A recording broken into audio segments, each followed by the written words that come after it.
Buenas tardes.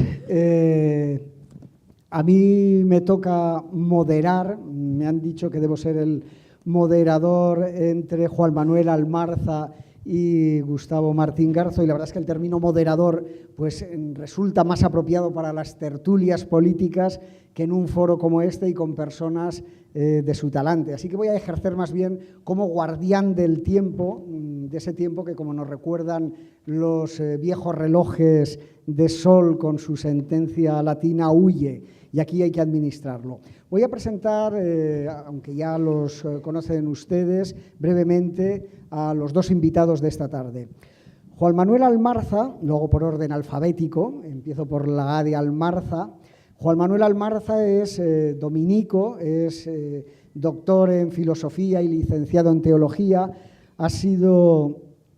Aunque se acabe de jubilar, se sigue siendo profesor de historia de la filosofía contemporánea, ha ejercido en Deusto, nació en la Magdalena, León, y si no tengo mal los datos, el próximo domingo cumple 68 años. Así que felicidades anticipadas.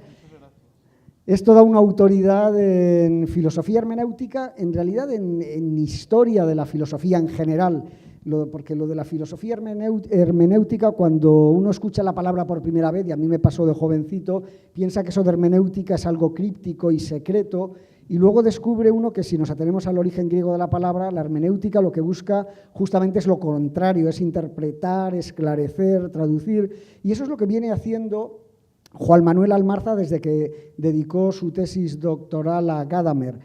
Como teólogo, pues toca interpretar los textos bíblicos, en tanto que palabra revelada por Dios, pero escrita por los hombres, pero luego desciende a la praxis.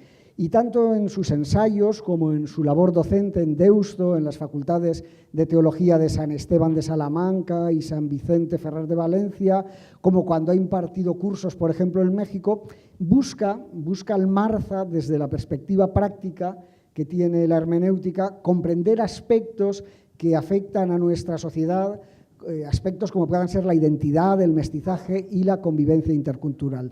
Ahí están entre sus muchas investigaciones obras como Religión, cuestiona o consuela, valiente pregunta, Violencia y respeto a la vida, Vencedores y vencidos en la conquista y colonización de América, en fin, la relación es larga. Además es un fino crítico literario, no sé si él lo sabía, pone así una cara de asombro. Escuchen cómo interpreta. Él no le da importancia a ese texto, es una colaboración que me pidieron, pero yo la descubrí y me llamó la atención. Escuchen cómo interpreta ese antagonismo que representan los hermanos Karamazov de Dostoyevsky. Y dice Almarza textualmente: sus voces son fuerzas contrapuestas no solo en el ámbito social, sino en el propio corazón de cada hombre. Muestran en el ámbito del corazón las contradicciones en que éste se debate. Presenta de forma dramática las profundas exigencias de la naturaleza humana creada por Dios, pero corrompida por el pecado. Presento ahora también brevemente, porque me encantaría hablarles durante media hora, una hora de cada uno de ellos, pero ellos son los protagonistas y deben conversar entre ellos. Presento a Gustavo Martín Garzo. Tiene 65 años y empezó a publicar con 43. Y eso ya dice mucho a su favor. Le gusta la obra bien hecha, pero no es un escritor cachazudo, porque en 2 décadas ha puesto en las librerías una treintena de obras, entre narrativa, ensayo y literatura infantil. Aunque este vallisoletano, que no se educó con los dominicos, sino con los jesuitas, y que fue psicólogo, y que tuvo el valor de dedicar su pregón de Semana Santa a Pasolini, este vallisoletano en el fondo es poeta, a pesar de que no cultiva el verso.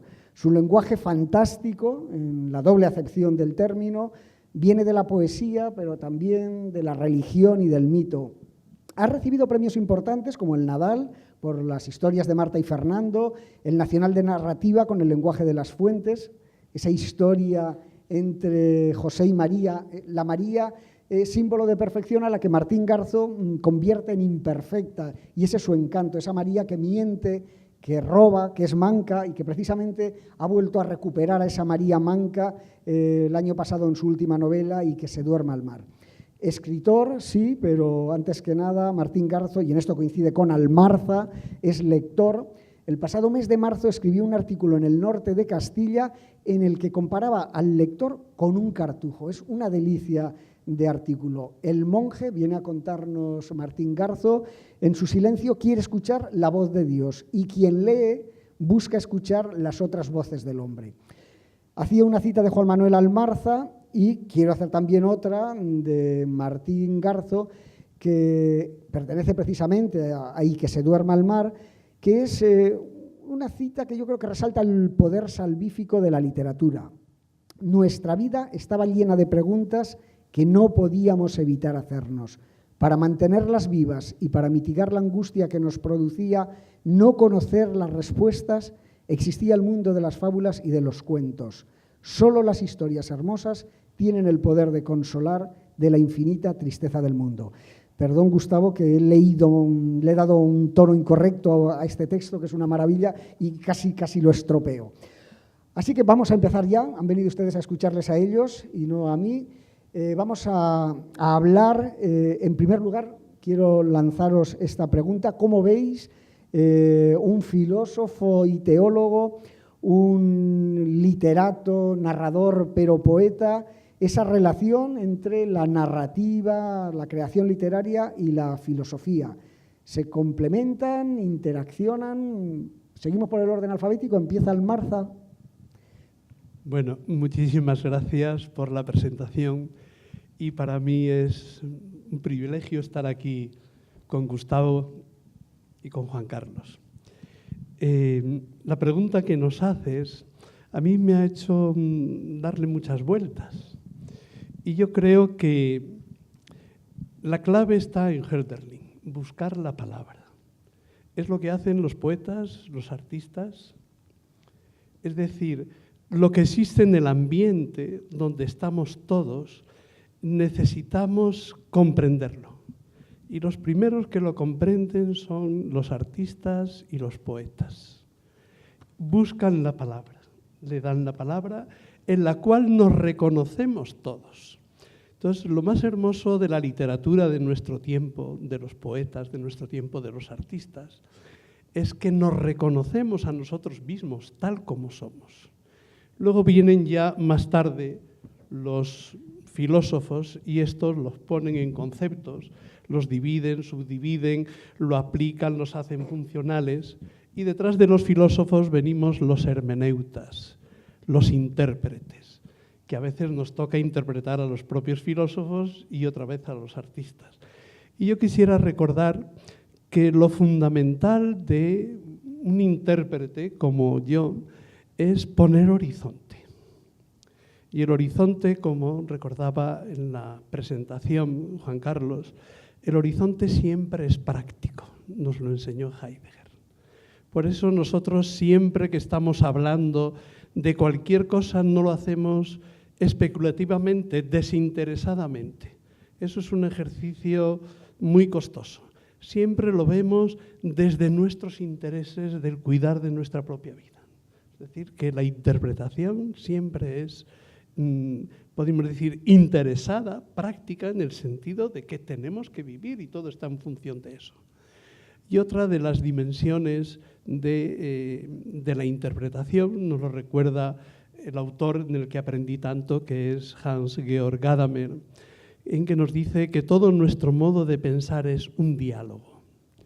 Y luego escribimos monólogos, casi todos. Pues la función de un intérprete es descubrir el diálogo que está oculto detrás de cada monólogo. Y eso solamente lo podemos hacer recurriendo a ese horizonte. Y ciertamente yo soy un gran lector de pensadores, de filósofos, porque trato de comprender lo que es la realidad de la que estamos viviendo todos. Pues ahora expone o nos responde a esta pregunta Gustavo Martín Garzo. Bueno, vamos a ver. Yo también estoy naturalmente encantado de estar esta tarde con vosotros y con todos ustedes. Perdón, Gustavo, y a través de Internet tenemos también sí. Bueno, pues una audiencia importante. Bien, vamos a ver. Yo creo que la literatura y eso que llamamos filosofía tienen muchísimo que ver. Y de hecho yo creo que un filósofo, para merecer ese nombre, pues tiene que ser antes que nada un escritor. Yo pienso que de alguna forma la filosofía pues es un género literario. Es un género literario como puede haber otros, ¿no? Recuerdo que Borges decía una cosa muy graciosa de la teología, decía que la teología era una rama de la literatura fantástica, ¿no? Entonces, de alguna forma la filosofía forma parte de la literatura, también es un relato. La literatura siempre surge de un deseo de conocimiento. Entonces, donde hay una historia, donde algo nos obliga a preguntarnos acerca de lo que es, ¿no? Siempre surge, hay un interrogante, a veces a los escritores nos preguntan, bueno, ¿cómo empiezas los libros? ¿Cómo se te ocurre tus novelas, los libros que escribes, ¿no? Y entonces, de alguna forma, siempre surgen de sentirte interrogado por algo. Entonces, cuando tú sientes esa interrogación y tratas un poco de responder a esa pregunta que de alguna forma se te hace, entonces esa respuesta es el relato, que nunca es una respuesta completa, que lleva a otra pregunta, y esa pregunta entonces exige un nuevo relato para ser contestada, ¿no? Y ahí entramos por ese mundo maravilloso de uno de los libros para mí esenciales de la literatura, que es el libro de Las mil y una noche, ¿no? Donde lo que asistimos es a una sucesión sin fin de historias, ¿no? Una historia que nos lleva a otra y esta otra a la vez. Para explicar lo que es necesita dar paso a una nueva y esa nueva se abre a otra siguiente. Y en definitiva la conclusión es como antes citabas a Pasolini, ¿no? Entonces Pasolini, cuando hace aquella película tan preciosa de Las mil y una noche dentro de la trilogía de la vida, que son 3 películas que hace basadas en esos 3 maravillosos libros de cuentos, el de Cameron, los cuentos de Canterbury y Las mil y una noche. Entonces la película de Las mil y una noche se abre con una cita que dice: la verdad no cabe en un solo sueño. O sea, necesita muchos sueños para poder manifestarse, para poder completarse de alguna forma. Nadie es dueño de la verdad, ¿no? La verdad no cabe, podríamos decir también que no cabe en una sola historia. La verdad de ningún ser humano cabe en una sola historia. Necesitamos muchas historias para poder explicar lo que somos, lo que hay en el corazón de cada uno de nosotros, ¿no? En ese sentido, la literatura tiene que ver con el deseo de conocimiento. Todos los grandes personajes literarios quieren saber. El primer personaje literario, de alguna forma, es Eva. Eva recibe esa prohibición de probar el fruto del árbol del bien y del mal, ¿no? Y, naturalmente, como buen personaje de cuento, como buen personaje literario, tan pronto recibe esa prohibición, se pregunta, bueno, ¿y por qué? ¿Por qué se me prohíbe esto? ¿Ese fruto a qué sabe? ¿Qué tipo de conocimiento me va a dar, ¿no? Y entonces quiere probar, quiere desvelar ese secreto, ¿no? Decía Rosa Chacel, que es una escritora muy olvidada, pero magnífica, ¿no? Y a la que yo tengo un especial cariño, en parte porque también ella nació en Valladolid, ¿no? Y tiene un par de libros preciosos en los que habla de esa época en la que vivió en Valladolid, que la literatura siempre tiene que ver con el secreto, con el intento de desvelar un secreto. Y por lo tanto tiene que ver con el conocimiento. Entonces, toda obra literaria aspira a conocer algo, ¿no? Antes he hablado de Eva, pero hay un cuento que me gusta mucho, que es el cuento de Barba Azul, la historia de este hombre que se casa con una muchacha y que le entrega todo lo que tiene, pero simplemente le prohíbe abrir la puerta que comunica con un cuarto misterioso. Y claro, y esta muchacha, como buen personaje de cuento, tan pronto recibe esa prohibición, desea dirigirse a esa puerta para abrirla y ver lo que oculta. Entonces, una puerta cerrada es profundamente literaria. ¿Por qué? Porque nos obliga a preguntarnos qué hay detrás de ella. Entonces, esta pregunta constante que nos hacemos los hombres, este deseo de conocimiento está en la base, desde luego, de la filosofía y también de la literatura. Y desde esa posición vuestra de buscar la interpretación y el conocimiento, ¿cómo veis la cultura occidental contemporánea? ¿Cómo veis la situación actual, esta civilización del espectáculo, la civilización 2.0, alguien que tiene, como es vuestro caso, ese pozo clásico tan profundo? Bueno, vamos a ver, claro, no se puede ver de una sola manera, porque esto que podemos llamar la civilización nuestra, caben muchas cosas y hay opciones muy distintas, ¿no? Pero sí que es verdad que yo creo que sí que estamos asistiendo en estos momentos a algo que que tal vez es la primera vez que se da en la historia de la humanidad, no sé si se ha dado antes alguna vez, ¿no? Que es la pérdida de la memoria, una pérdida absoluta de la memoria del pasado. Es decir, el hombre contemporáneo ha olvidado todo lo anterior, vive como si lo que tiene delante de él hubiera crecido por generación espontánea, que hubiera surgido de la nada. No es consciente de que todo eso que tiene, de alguna forma, le ha sido dado por otros hombres, por otras generaciones, por otros mundos, otras culturas que ha habido detrás, ¿no? Y entonces, claro, la idea de la cultura tiene que ver con la memoria. El mundo de los libros, el mundo de las bibliotecas. Las bibliotecas es un almacén, ¿no? Un almacén de todas las experiencias y de todas las emociones humanas y de todos los pensamientos, de todo aquello que de significativo ha sucedido a los hombres, ¿no? Y entonces yo creo que en estos momentos se está produciendo una especie como de corte radical y que a mí me parece muy preocupante entre el presente y todo esto que hemos, y este pasado vivo, pero que en la medida en que le estamos olvidando, nosotros mismos estamos sufriendo una terrible amputación, ¿no? Y entonces en este mundo que olvida todo eso, la cultura se ha transformado, pues bueno, esto se ha repetido muchas veces, es una especie como de espectáculo, como de lugar para entretenernos, es decir, uno no busca en la cultura o en los libros las respuestas a esas grandes inquietudes que nos afectan como seres humanos, ¿no? Sino lo que le pide es que a los libros le pide que le distraigan, que no le creen problemas, que sean fáciles de leer. Entonces, a las películas que estén llenas de acción y que no te produzcan ningún tipo de perturbación, ¿no? Yo recuerdo aquella frase de Kafka cuando decía que un gran libro es como una puñalada que uno recibe en el pecho. Es decir, la literatura, el arte en su conjunto no está hecho para complacernos, sino también para inquietarnos, para perturbarnos, para provocar confusión, para obligarnos a preguntarnos un sinfín de cosas, ¿no? Entonces, yo creo que probablemente esto, en una parte del arte contemporáneo, de la cultura contemporánea, se ha olvidado. Pero, naturalmente, siguen existiendo pensadores, siguen existiendo grandes artistas que apuestan por esta literatura, por esta pintura, por este arte, por este pensamiento fuerte, que es probablemente lo que falta, ¿no? Juan Manuel Almarza. Bueno, yo tengo una manía particular. Siempre por obligación pues me he tenido que enfrentar con obras serias, pero a lo que a mí me fascina de los grandes maestros son esas charlas que no tienen importancia, que se dan con ocasiones muy dispares, donde les brota la sabiduría que tienen y que no está programada, ¿no? En este sentido, pues yo he leído muchísimas obras de propio Gadamer, de quien he aprendido muchísimo, ¿no? Daba muchas conferencias a enfermeras, a médicos. En Italia todos los años tenía un curso. Y hace como un mes pues descubrí una página donde había montones de vídeos como este que están haciendo, que son charlas del propio Gadamer. Y para mí fue una satisfacción oírle, ya fallecido hace unos cuantos años, y también escuché a continuación bastantes charlas del propio Heidegger. Para mí, no sé, los veía pues casi como si fuese una celebración litúrgica, ¿no?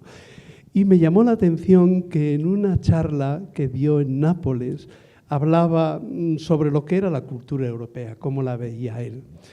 Y la comparaba con la época de Platón.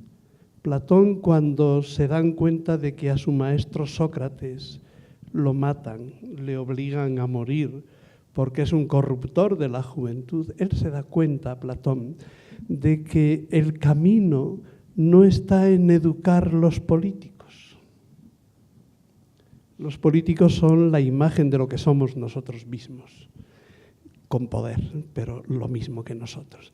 Entonces se da cuenta de que el camino es hacer un hombre nuevo, cambiar la mente. Y empieza a hablarnos de lo que es la vida buena. Nosotros hoy a eso le llamamos ética, pero casi nadie nos atrevemos a hablar de qué es la vida buena y plena. Todos distinguimos que cada uno tiene la ética que buenamente pueda, somos supervivientes de esta ética y todos nos conformamos con una ética de mínimos que no es cómo debería ser mi vida, sino cómo debemos respetarnos a los demás. Y entonces estamos entendiendo por ética una cosa que no tiene nada que ver con el mundo de los clásicos. Es la vida en plenitud. Esto ha llegado hasta tal punto de que ni los filósofos nos atrevemos a hablar de lo que es la vida plena. Los psicólogos, podríamos decir, nos sirven para pasar la ITV, pero no nos pueden dar muchas más luces. Pero es de la vida buena ni siquiera nos hablan ya los sacerdotes, todo eso lo dejan. Hablamos de mínimos. Y nos dice Gadamer que lo que ha construido todo el sentido de Europa y de esta cultura maravillosa está en los museos, está en las bibliotecas. Y eso solamente adquiere vida leyéndose. Y ya en vez de, para aportar una idea propia, más personal, yo creo que el gran problema de nuestro tiempo es la incertidumbre. La incertidumbre que a mí me asusta, porque estos días trabajando un poco el tema de los derechos humanos, después de los horrores del nazismo y de la Segunda Guerra Mundial, la que da la clave de lo que había pasado es Hannah Arendt, y que precisamente dice, el Estado que debía proteger a la gente es el que declara no ciudadanos a grupos enteros que en vez de protegerlos los exterminas porque no son ciudadanos. Y no solamente eso ocurre porque todas las ideas que habían alimentado el mundo cultural y ético de Occidente se habían perdido. Y entonces era importante reconstruir todo este mundo y fue lo que se intentó hacer con la Declaración de los Derechos Humanos, es decir, que surgen de una experiencia de un naufragio.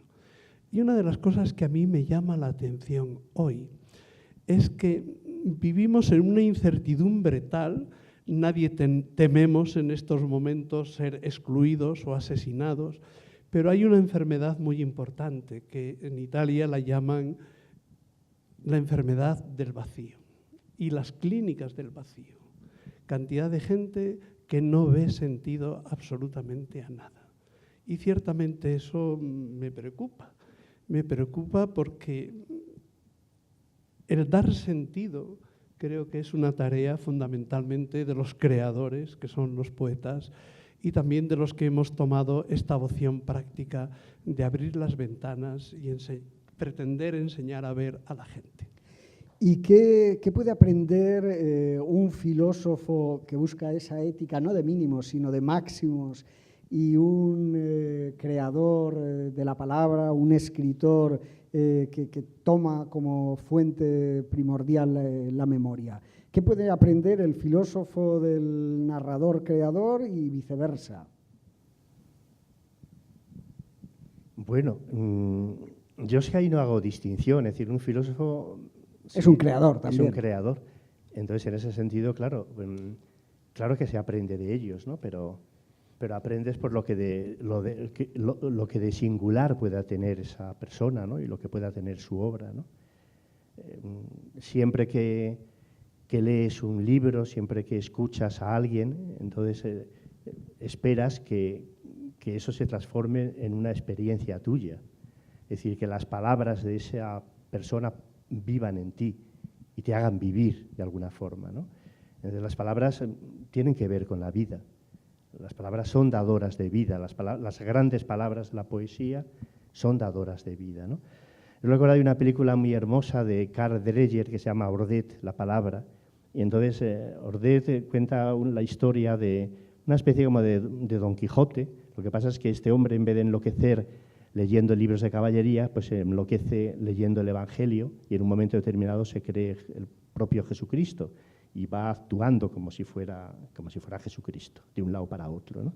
Entonces, claro, causando una auténtica consternación en toda la gente que hay a su alrededor, en su familia, etcétera, ¿no? Entonces, en un momento determinado se muere una persona de esa familia, una cuñada suya, ¿no?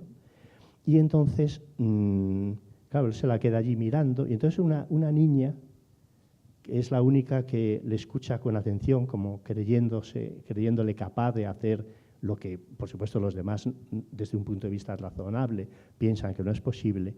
Entonces le pide, porque es su madre, me parece que es su madre, que la resucite. Puesto que él es Jesús y dice que tiene ese poder, ¿por qué no la resucita? Y entonces él, en efecto, lo intenta, pero de momento no lo consigue.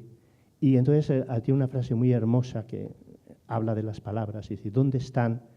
¿Cómo hemos podido perder esas palabras que tienen el poder de dar vida, ¿no?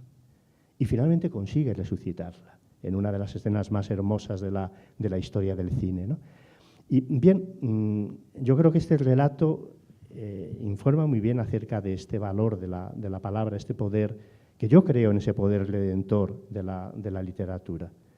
Y si creo en ese poder redentor de la literatura es porque creo que los grandes relatos, las grandes historias, realmente tienen el poder de salvar las cosas.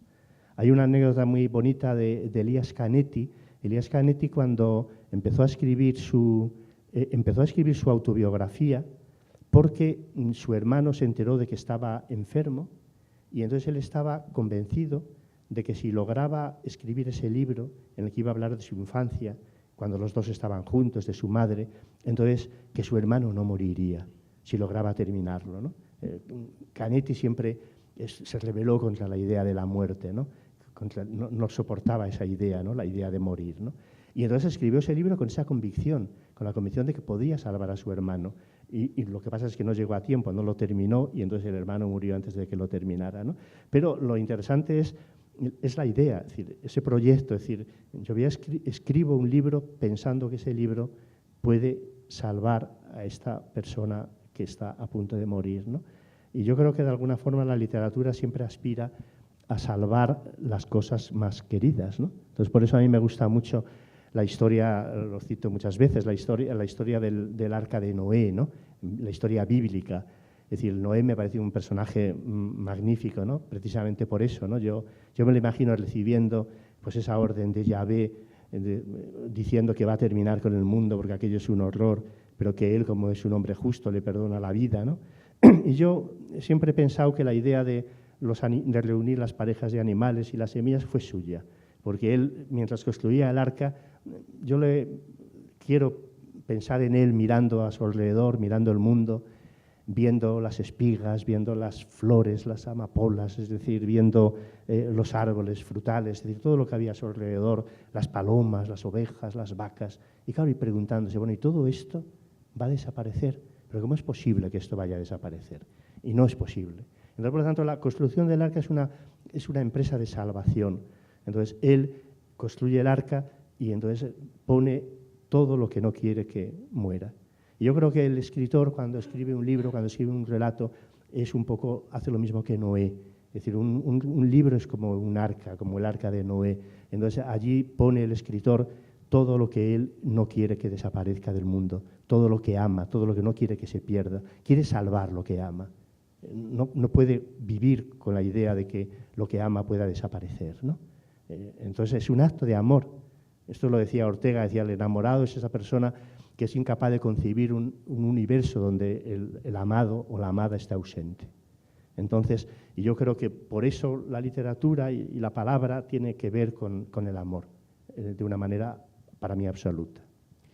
Juan Manuel, antes les hago una advertencia, no piensen que cometo la descortesía de estar aquí mandando mensajes, ya ven que es antediluviano, es que me he dejado el reloj y entonces compruebo la hora, o sea que si miro el reloj es simplemente para controlar la hora. Juan Manuel Almarza. Yo no puedo reprimirme y comentar un poco de la obra de Gustavo Martín Garzo, que he tenido pues, el honor de leer estos días y he disfrutado mucho. Una de las cosas que he observado, me ha recordado mucho a Gabriel Miró, por ejemplo, me ha recordado mucho a Ignacio Aldecoa, es decir, utiliza personajes para hablarnos detenidamente, casi nunca les ocurre casi nada, de las cosas que aman, que aprecian, que quieren salvar. Entonces nos construye unas figuras maravillosas a base de detalles, de cosas en las que ellos se detienen. Me parece que esto es un poco fantástico y es la gran aportación de la literatura hoy y siempre. Precisamente no crear grandes cosas, sino enseñarnos a ver lo que tenemos siempre delante de nuestros ojos. Y a propósito de esto, pues los filósofos, ¿qué diría yo de los filósofos? Somos tan variados, pero yo creo que en nuestro tiempo Los filósofos nos hemos apoyado demasiado en la sociología y en la economía. Decía Gadamer que para los antiguos este ideal de la vida nueva era lo que nos enseñaba la ciencia, lo que nos enseñaba la ciencia, que entonces era la filosofía. Hoy lo que llamamos la ciencia no era como entonces, ¿no?, que nos descubría el sentido de las cosas. Hoy toda la ciencia es sencillamente conocer es poder, lo que decía Bacon. Saber utilizar las cosas, dominarlas para usufructuarlas. Entonces hemos reducido casi todo, nuestra reflexión y nuestra capacidad de entender y nuestra ciencia, a procurarnos los instrumentos para vivir bien, pero no sabemos ni una palabra de lo que es buena vida para realizarnos cada uno de nosotros. Yo creo que, y cada vez más, la filosofía va a tener que ser construida en torno a los artistas y en torno a los escritores, porque son los que verdaderamente nos reflejan lo que es nuestra vida. Y ya que estamos hablando un poco de la ciencia, yo creo que hoy que nos llena la boca esa palabra, creo que ningún científico vive de las ideas de su ciencia, sino de otras cosas. De otras cosas que encuentra en libros tan sencillos como los cuentos de Grimm o de Andersen, o una página del Evangelio, o millones de cosas que viven entre nosotros y que no nos damos cuenta. A mí me parece que la filosofía cada día debería recuperar esa dimensión del humanismo, del que siempre estuvo sin separarse, y alejarse un poco, distanciarse de lo que son puros instrumentos para conseguir que no nos falte nada. Bueno, ¿y por qué le interesa a un escritor, en este caso el escritor Gustavo Martín Garzo, dialogar con una cultura como la que ha creado el cristianismo, que está tan presente en su obra? Y luego preguntaremos a Almarza lo contrario, a un creyente, a un fraile dominico con la cultura secular y laica. Gustavo, ese diálogo con la cultura que ha creado el cristianismo, que está tan presente en tu obra, ¿por qué? ¿Dónde le encontraste el interés? Bueno, pues porque es mi propia cultura, entonces esto no se puede negar, ¿no? Entonces, sí, a mí muchas veces me han preguntado, por ejemplo, cuando en relación a estas novelas, El lenguaje de las fuentes o Y que se duerme el mar, que son novelas en que retomo pues, un pasaje de la Biblia, es decir, del Nuevo Testamento, y hablo de ese personaje para mí deslumbrante y misterioso que es María.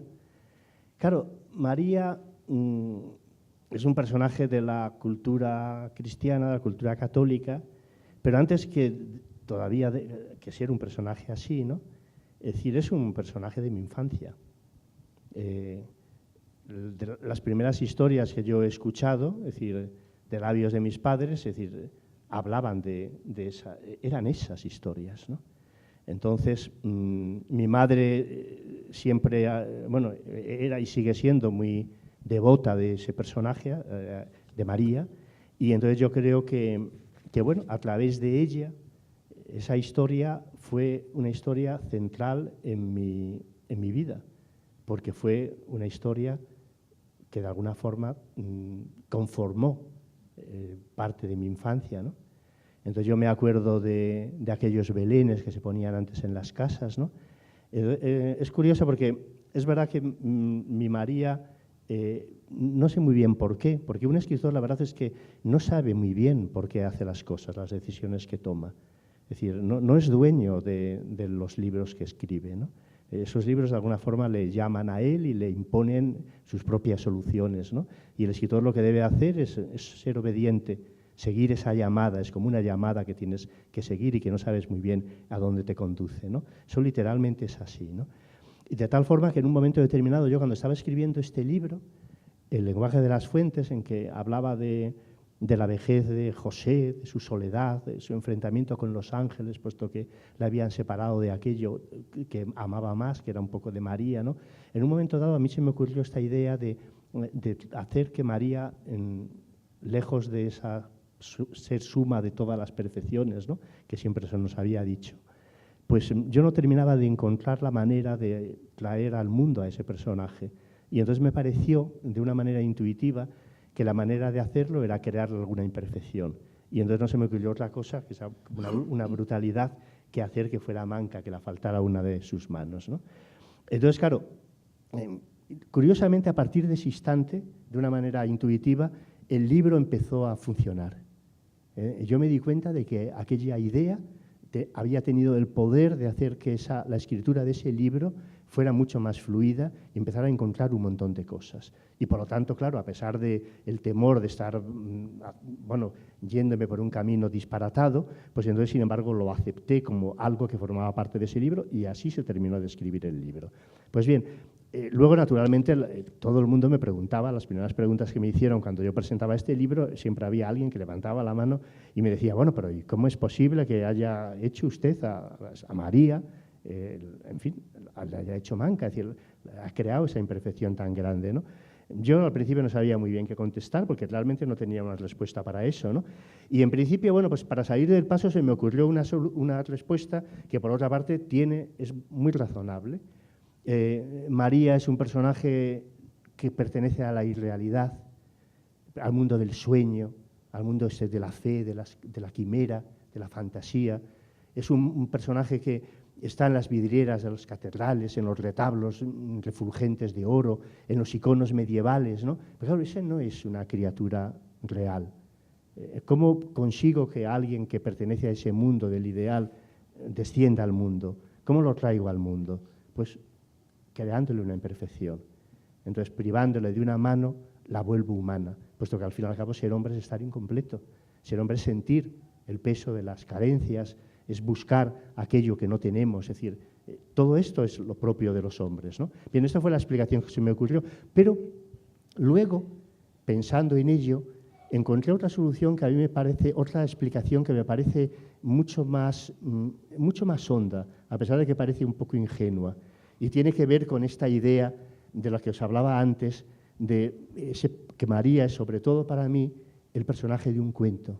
Porque la historia de María es la de un cuento de hadas. La historia de una muchacha de 14 años perdida por allí por un pueblo de Palestina que recibe de pronto la visita de un extraño mensajero que le dice que va a ser la madre de un rey. Bueno, eso no es el comienzo de un cuento de hadas. Es el comienzo, es un cuento maravilloso, ¿no? Y desde ese lado, a mí es un personaje que siempre me ha maravillado, ¿no? Y de hecho María cumplía esa función mediadora, un poco la función de las hadas, ¿no? Era mucho más fácil, para mí me era muy fácil relacionarme con ella, pedirle cosas, porque incluso te lo perdonaba todo, es decir, bueno, con esta manga ancha que tiene el catolicismo y que en ciertos aspectos a mí me parece maravillosa, ¿no? Fijaros los milagros de Perseo, ¿no? María siempre estaba al lado de los pecadores y era capaz de disculparles absolutamente todas las cosas. Pero bueno, perdón que estoy ocupando mucho tiempo, vuelvo a María y vuelvo al Belén. En aquel Belén que se ponía en las casas cuando éramos todos pequeños, claro, aquello era más que una cosa decorativa, como puede ser el árbol de Navidad, ¿no? Realmente era una escena sagrada. Era una escena que además era un cuento que los adultos se lo creían, porque eso es lo maravilloso de esas primeras historias, que no era como cuando te contaban la Cenicienta, que de alguna forma tú sentías que el adulto sabía que eso era un cuento, pero cuando te contaba la historia de María, cuando te contaban las historias de la Biblia, de Noé, de Abraham, de Jacob, entonces todo esto realmente tú te dabas cuenta de que el adulto que te los estaba contando te las contaba como si realmente eso hubiera sucedido, hubiera sido real. Y entonces, claro, en ese sentido, esas historias tenían un poder todavía mucho más poderoso. Pues bien, esas figurillas formaban esa escena maravillosa de los Belenes, ¿no? Es decir, en torno allí el portal de Belén, el misterio, y luego la representación un poco del mundo, ¿no? Con sus pastores, sus leñadores, sus animales, en fin, un poco todo lo que componía el Belén, ¿no? Y entonces esas eran figuras de barro, y cuando terminaba las Navidades, pues entonces se guardaban, se envolvían en papel y se guardaban en un cajón. Al año siguiente se volvían a sacar, con el trasiego de empapelarlas, de volver a situarlas sobre el Belén, los niños pequeños que en un momento determinado echaban mano a aquellas figuras, ¿no? Pues entonces se iban rompiendo, pero no se tiraban, porque ¿cómo ibas a tirar algo que de alguna forma estaba revestido de algo sagrado? De tal manera que poco a poco ese Belén se transformaba en una especie de pueblo de tullidos, ¿no? Porque a la bandera perdía un brazo, el burro había perdido una pata, es decir, el leñador pues había perdido pues, otro brazo y yo qué sé, y el camello las orejas, en fin, bueno, y entonces y todo aquello permanecía porque no había esta obsesión por lo nuevo que hay ahora, ¿no? Y todas esas figuras se iban cargando de sentido y de valor, ¿no? Pues bien, yo entonces de pronto me di cuenta, digo, claro, esa Virgen manca es un homenaje al Belén de mi infancia, representa ese mundo. Y si lo pensamos bien, ese Belén lleno de tullidos no es el que de verdad representa lo que somos los hombres. ¿Qué es ser hombre? ¿Qué es vivir? Sucesión de pérdidas, a veces de fracasos, de heridas, ¿no? Que llevamos, es decir, vamos... Eso que le pasaba al pobre Don Quijote. Don Quijote, sus aventuras iba perdiendo todo, iba perdiendo dientes, trozos de sí mismo, de su armadura. Bueno, pues eso es vivir, ir perdiendo cosas, ¿no?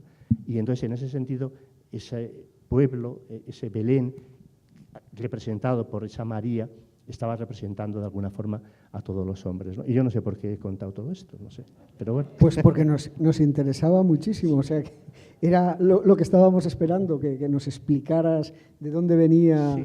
Bueno, antes hablaba de los Achacelis. Los Achacelis tiene una frase que me gusta mucho también, que ella decía que escribir o leer es el deseo de irse por los tejados, que es un poco el equivalente al irse por las ramas, esa frase castellana tan bonita, ¿no?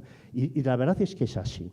Es decir, eso es escribir o leer. En vez de salir de tu casa por la puerta, bajar los pisos, en fin, que tengas que bajar las escaleras, tomar la puerta que te lleva a la calle y, por lo tanto, encontrarte con lo previsible, con los itinerarios que ya has hecho, es esas noches de verano que de pronto estás en tu cuarto con la ventana abierta y entonces ves las azoteas, otras ventanas iluminadas en el otro lado, ¿no?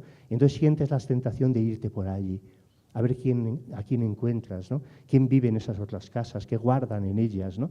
Entonces, bueno, esta curiosidad y este deseo de descubrir lo otro, de abrirse al mundo, ¿no? De abrirse a los demás, de sorprenderles en sus momentos más íntimos, más secretos, ¿no? Bueno, ese es el camino, digamos, de la escritura y de la literatura también.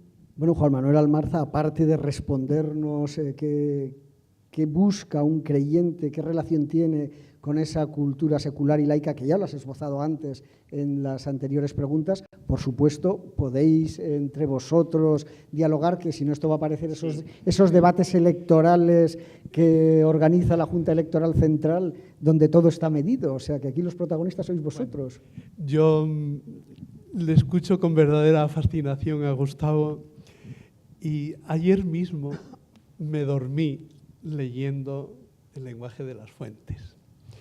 Y entonces me fascina cómo escribe. En primer lugar, ese proceso para convertir los personajes en reales. Lo que tú estás diciendo con palabras tan sencillas lo decía Hegel.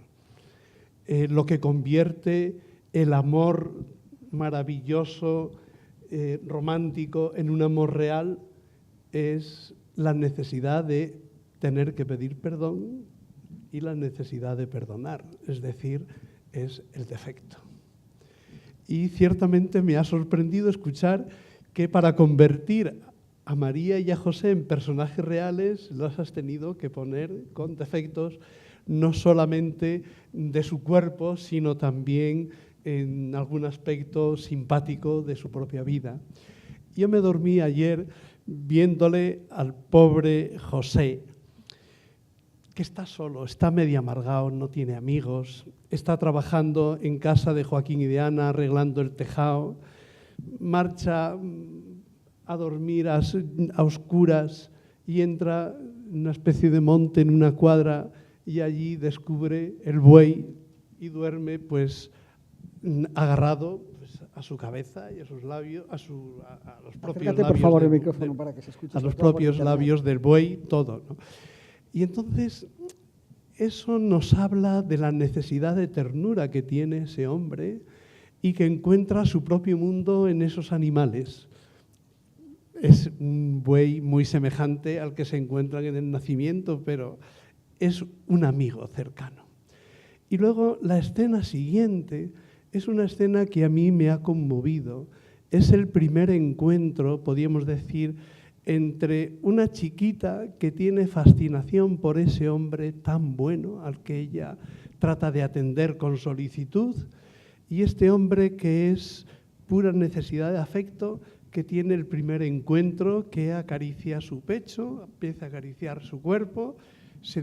Entonces, y se detiene ahí porque ella pues, se ruboriza y pide que se detenga y lo respeta enormemente. Lo que a mí me ha llamado la atención es que no es ninguna frivolidad, sino todo lo contrario. Me ha parecido una de las escenas más maravillosas de la ternura. Y a propósito de eso, yo pues me permití recoger pues toda una serie de pequeñas perlas que tiene en este libro Una casa de palabras, en que es un verdadero ensayo sobre los cuentos, en que nos habla de Paul Valéry, en que dice que la ternura es la memoria de cómo hemos sido queridos de pequeños. Y que eso, como decía Rilke, la infancia es nuestra verdadera patria y siempre estamos buscando volver a esa dimensión. Y a mí me ha asombrado esta especie de maridaje que veo entre tus ideas tan sencillas, las de Hegel, no sé qué. Bueno, creo que es algo que me fascina, pues toda la lectura y sobre todo la maestría y la sencillez con que lo explicas. A mí, a propósito de la pregunta en concreto que me haces, yo creo que la cultura es algo que no podemos diferenciar de lo que hemos vivido. Toda nuestra cultura, ahora que hablamos tanto de la laicidad, en que hay que anular todo lo que tenga un sentido religioso, si hacemos eso tenemos que vaciar todos nuestros museos y todas nuestras bibliotecas y quedarnos con 4 banalidades, porque la cultura es esa. Y la cultura puede leerla cada uno porque la recrea quien lee. Y la puede leer uno en clave estrictamente religiosa, como a San Juan de la Cruz, o en clave exclusivamente erótica. Tiene todas esas posibilidades de lectura. Pero es el mundo en el que ha crecido el sentido de nuestro espíritu. Entonces, una de las cosas que hablaba Paul Ricoeur, de las grandes barbaridades que estamos haciendo hoy en nuestra educación, es que a nuestros jóvenes, queriéndoles excluir lo que pretendidamente llamamos catequesis o adoctrinamiento en una determinada religión, les estamos privando de las claves del sentido con que se ha creado toda nuestra cultura, con que han vivido y viven nuestros padres, y con eso estamos consiguiendo que nuestros jóvenes no entiendan absolutamente nada del sentido de la vida y todo quede convertido en pura banalidad. Entonces, yo creo que es algo absolutamente urgente para la filosofía y para el sentido es recuperar todo esto de nuestros poetas y de lo que ha sido nuestra cultura. Y ya para concluir, pues en mi presentación habló pues de Dostoyevski. Dostoyevski, pues en La leyenda del gran dictador, todo el mundo está casi de acuerdo, decir que son las páginas más maravillosas que se han construido de la literatura universal. Pues ciertamente esas han alimentado a media Europa. Y no quiere decir que haya alimentado cristianos, ha fortalecido a la fe de los que se sentían o se reconocían como cristianos y ha consolidado, podemos decir, la opción de los que no se sienten cristianos. Pero realmente ha puesto una pregunta sobre los elementos que configuran nuestra propia vida. Yo creo que el mayor mal de nuestro tiempo es que lo que da sentido a toda nuestra vida y a toda nuestra cultura duerme en los museos y en las bibliotecas, no en el alma de nuestros jóvenes. A mí esto me da tristeza. Sí, estoy completamente de acuerdo, ¿no?, con esa idea, ¿no? Yo, por ejemplo, siempre me ha sorprendido mucho cuando he escrito estas novelas y entonces de vez en cuando alguien, bueno, pues te pregunta, bueno, ¿y de qué trata tu último libro? Se lo dices y expresan como diciendo, bueno, pero que te miran como si hubieras perdido el juicio, poco menos como si hubieras perdido el juicio. Y claro, yo no lo entiendo, digo, bueno, pero vamos a ver, pero si esas son historias de tu vida, son las historias de tu infancia, ¿cómo puedes renunciar a ellas? Olvidarlas es olvidar todo lo que has sido, es olvidar lo más valioso que hay en ti, clarísimamente, ¿no? Y entonces, y estoy completamente de acuerdo en lo que dices, ¿no? Que en esa misión de la cultura, que de alguna forma es sacralizar la vida. Esa es la función alta de la poesía y de la cultura en general, ¿no? Y sacralizar la vida tiene algo como de volverla intocable. Es decir, ¿cómo explico esto? Hay una película que a mí me gusta mucho, que es King Kong. King Kong, todos recordáis, se han hecho varias versiones, ¿no? Hay un momento en la versión clásica que es el momento en el que, ya sabéis que King Kong es una criatura gigantesca, un gran gorila que vive allí en una isla, y entonces hay un montón de indígenas que viven en un rinconcito de esa isla atemorizados por la brutalidad de esta criatura monstruosa, ¿no? Y de vez en cuando, para calmarla, como si fuera un dios vengativo y feroz, ¿no? Entonces le entregan a alguna doncella de su propio pueblo, la atan allí en un poste, ¿no? Y entonces, bueno, King Kong aparece, la coge, la mira y se la come, porque tiene ese apetito feroz, ¿no? Y entonces aparece por allí un grupo de occidentales, ¿no? Dispuestos a filmar una película, y entonces los indígenas, que son negros, se quedan fascinados por la chica occidental, que es una rubita guapísima, muy de Hollywood, ¿no? Y entonces, bueno, pues ellos piensan que, claro, que esa criatura, ofrecérsela a ese dios terrible, ¿no?, que es King Kong, pues puede ser una buena opción para tenerle calmado una larga temporada, ¿no? Y en efecto eso es lo que hacen, la secuestran a la chica, la atan en ese poste de los sacrificios, ¿no? Y entonces se retiran esperando a King Kong aparezca, y King Kong en efecto aparece, pero de pronto se encuentra con aquello que no espera, que no es una chica como las otras, una negrita. Bueno, claro, hay una declaración nada sutil de racismo en todo esto, ¿no? Pero bueno, vamos a pasarlo por alto, ¿no? El racismo que implica que a las negritas se las coma y a la rubita no lo haga, ¿no? El caso es que se encuentra con algo distinto, con una criatura distinta a aquellas otras, ¿no? Entonces la arranca de ese lugar, coge en su mano, pero se detiene a contemplarla y no se la come. Y se va con ella a su cueva. Y entonces en esa escena maravillosa, no sé si, bueno, supongo que sí, porque esta es una película que la habéis visto todos, ¿no? En esa escena maravillosa en que la tiene en la mano y empieza así como a quitarla los vestidos, como si fueran los pétalos de una flor, ¿no? Se los va retirando de su cuerpo y cada vez está más deslumbrada por ella. Pues bien, ese es un momento en que esa criatura se vuelve sagrada. Se vuelve sagrada porque se vuelve intocable. Y se vuelve intocable, esa es la señal de que King Kong no se la come. Entonces abandona el mundo del deseo. El deseo es el apetito. Entonces me apetece algo, lo cojo y lo devoro, lo incorporo a mi propio ser. Es un acto de posesión, ¿no? Y entonces abandona el mundo del deseo para entrar en el mundo del amor. El amor no es la posesión, no busca la posesión. En el amor lo principal es el cuidado del objeto, el cuidado de aquello que ama. Y ese no saber qué hacer ante ello, ese no tener respuesta, no tener nada que decir, encontrarse ante algo que es inefable, que no puedes explicar exactamente en qué consiste, ¿no? Y esa derrota de King Kong, de alguna forma, es la que le vuelve, por decirlo así, entre comillas, humano.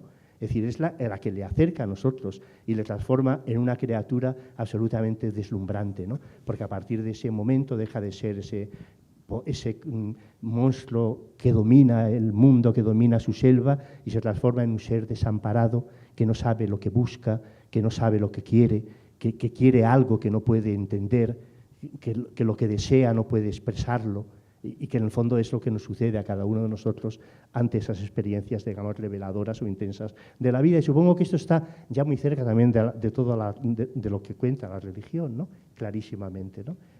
Bueno, una parte muy importante de este atrio es la intervención de las personas que nos escuchan y lamentablemente nos vamos acercando ya al final, porque este centro tiene que cumplir también unos horarios. Antes de dar la palabra al público, Juan Manuel me ha estado comentando que había también una imagen muy interesante en la obra de Martín Garzo que quería destacar. Lo digo para para que te dé tiempo a contarlo antes de que demos la palabra al público. Porque es que podíamos seguir horas y horas, es muy interesante el tema, pero tenemos que cumplir esos horarios. Entonces, Juan Manuel, como estaba tan fascinado, dice, es que esto lo quiero decir. Y pues voy a darle la oportunidad antes de que se nos eche el tiempo encima. ¿Lo tienes ya localizado? A ver, que me da miedo. Yo siempre tengo la costumbre de subrayar. Todos mis libros están hechos un desastre porque son míos y me pertenecen. Y cuando más disfruto es cuando veo un libro allí perdido de hace años y está subrayado desde la primera hasta la última página. Y por no subrayar el libro, pues he ido recogiendo unas cuantas perlas de estas, ¿no? Y ciertamente es un ensayo muy profundo con la sencillez que ahora nos está presentando. Y nos dice de Rilke. Rilke es para mí uno de los grandes. Hölderlin y Rilke son los más grandes poetas para mí. Dice Rilke, la verdadera patria del hombre es la infancia.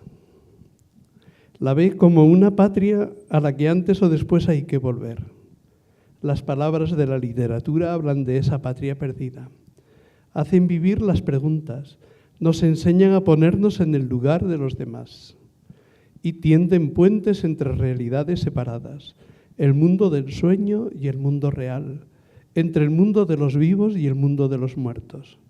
Educar, y tendré que dar dentro de unos días una charla sobre esto, y creo que he cambiado todo el proyecto y voy a explicar estas cosas. Educar es ayudar al niño a encontrar lugares donde vivir, donde encontrarse con los otros y aprender a respetarlos. Lugares a la vez de dicha y compromiso, donde ser felices y hacernos responsables de algo. Los cuentos solo existen para burlar a la muerte.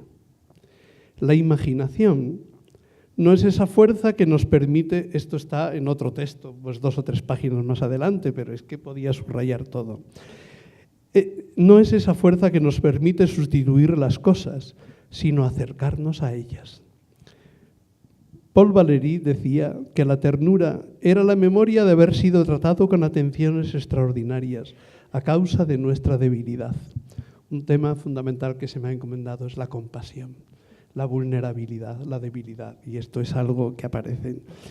Y al final quisiera, pues ya que estamos en un tema hablando de frontera entre este diálogo, la literatura, el arte, la religión, pues estamos viviendo épocas de zozobra y de silencio de Dios. Estamos hablando de eso.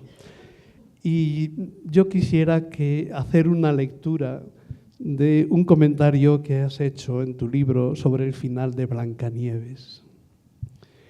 Y yo quisiera aplicarlo un poco a la religión, y lo digo con todo convencimiento. Blancanieves muere al morder la manzana envenenada, pero los enanitos no se deciden a enterrarla. ¿Cómo ocultar bajo tierra algo tan hermoso? La ponen en un ataúd de cristal y la velan sin descanso esperando a que algo suceda. Eso es la belleza, dice Borges, un sentimiento de expectación, adentrarse en el reino de la posibilidad, esperar que algo ocurra. Un príncipe pasó por ahí, atraído por la belleza de la muchacha, la besa y se despierta.